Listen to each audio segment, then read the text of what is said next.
नमस्कार आप सभी किसान साथियों आज मैं बताऊंगा आप सभी को लहसुन की फसल जिन किसान भाइयों की 80 से 130 दिनों के बीच की हो गई है, उन सभी किसान भाइयों को अपनी लहसुन की फसल की देख रेख बहुत ही खास निगरानी के तौर पे करनी है। साथियों, अगर ज़रा से भी लापरवाही लहसुन की फसल में इन अवस्थाओं में अगर की गई, ज़रा सी भी अगर चूक हुई तो साथियों लहसुन की फसल में बहुत बड़ा नुकसान हो सकता है।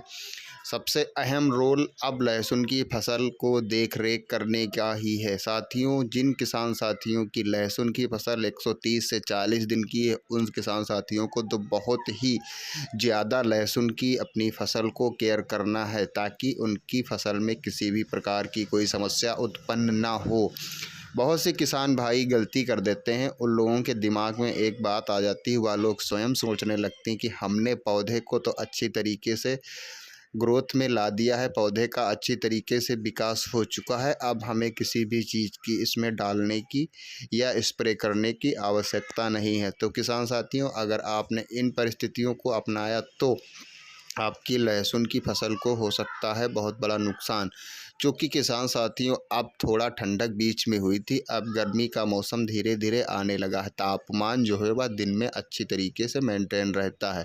किसान साथियों, आप सभी ने अगर समय से इसका जो निदान होना चाहिए, यानी कि जो समय से इनमें बीमारियां आती हैं, अगर उनका उससे भी पहले अगर आपने देख रेख करके इस इलाज नहीं किया तो लहसुन की फसल आपकी खड़ी खड़ी बेकार हो जाएगी। बेकार होने का साथियों यहाँ पे यह सवाल आता है, अगर आपके पौधों में किसी भी प्रकार की कोई समस्या आ गई है तो अगर उनमें सही समय पे उसका समुचित जो रोकथाम होनी चाहिए अगर नहीं किया आप सभी ने, तो बहुत बड़ा नुकसान हो सकता है। चूँकि अब कंद बन रहा है और कंद बनने की अवस्था पौधे में है, और इस परिस्थिति में अगर उसमें किसी भी प्रकार की कोई समस्या आ रही है तो साथियों आप सभी को तत्काल उसका निदान करना होगा। जैसे लहसुन की पत्तियों में अब वर्तमान समय में सबसे ज़्यादा थ्रिप्स की समस्या आ रही है।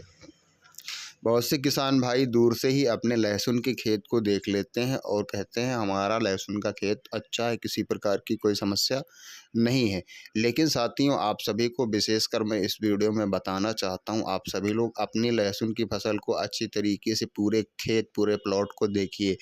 कुछ एरिया में भी पीलापन हो सकता है साथियों। अगर ऐसी परिस्थिति आपको अपने लहसुन के खेत में देखने को मिलती है तो वहाँ पे आप सभी को लेना है मेटलएक्सिल 8% प्लस मैनकोजेब 64% WP। किसान साथियों, इसकी जो डोज होगी वह आप सभी को मैं बता रहा हूँ 2 से 2.5 ग्राम प्रति लीटर पानी की दर से आप सभी को अपनी लहसुन की फसल में घोल करके स्प्रे करना है। अगर आप सभी ने किसान साथियों पीलापन की समस्या है और स्प्रे नहीं किया तो वह धीरे धीरे आपके लहसुन के खेत में बहुत तेज़ी से फैलने लगेगी। इसलिए आप सभी को मेटलएक्सिल 8% प्लस मैनकोजेब 64% WP इसके 2.5 ग्राम मात्रा प्रति लीटर पानी की दर से घोल करके अपने लहसुन की फसल में अवश्य स्प्रे करें। साथ ही यह जो पीलापन की समस्या अभी हल्की है, इसके बाद देखते ही देखते या झुलसा के रूप में बदल जाएगी। उन परिस्थितियों में पौधे को संभाल पाना बहुत ही कठिन हो जाएगा। अब मैं बात करता हूं दूसरी थ्रिप्स की, जो मैंने इसी वीडियो में आप सभी को पहले भी बताया था। साथियों,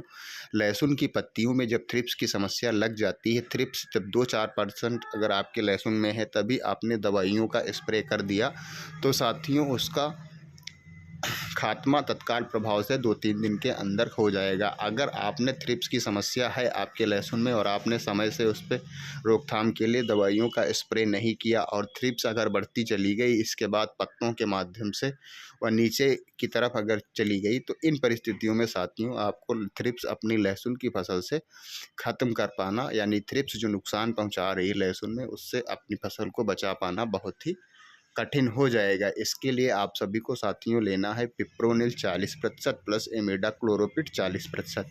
साथियों, इसकी डोज होगी 10 से 12 ग्राम 15 से 20 लीटर पानी में घोल करके आप सभी को अपनी लहसुन की फसल में स्प्रे करना है।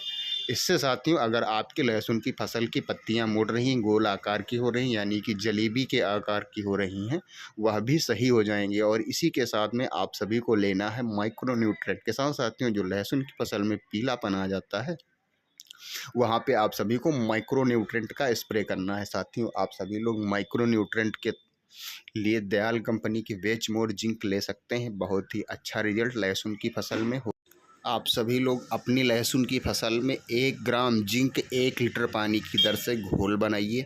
इसके बाद में आप सभी लोग अपनी लहसुन की फसल में जब इसे स्प्रे करेंगे तो वहाँ पे जो पौधे में पीलापन आ रहा है, जिंक की कमी होती है, बोरॉन की कमी होती है, मैग्नीशियम की कमी होती है, वह सभी चीज़ें इस जिंक में पाई जाती हैं। और यह सभी सूक्ष्म पोषक तत्व जो हैं उनको जिंक माइक्रो न्यूट्रेंट के माध्यम से अपनी लहसुन की फसल में पूर्ति आप सभी लोग करें, ताकि पौधे का अच्छी तरीके से विकास होता रहे और कंद का आकार निरंतर डबल यानी कि बड़ा होता रहे। अब मैं बात करूंगा साथियों, इसी के साथ में आप सभी को लेना है स्टेप्टोसाइक्लिन जो एंटीबायोटिक होती है।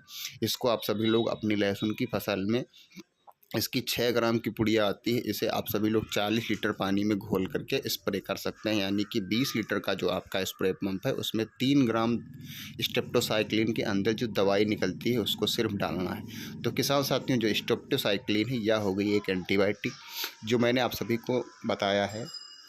मेटालेक्सिल प्लस मैनकोजेब या फंगीसाइड हो गया, और इंसेक्टिसाइड हो गया आपका पिप्रोनिल प्लस इमिडा, और माइक्रोन्यूटा आपकी जिंक।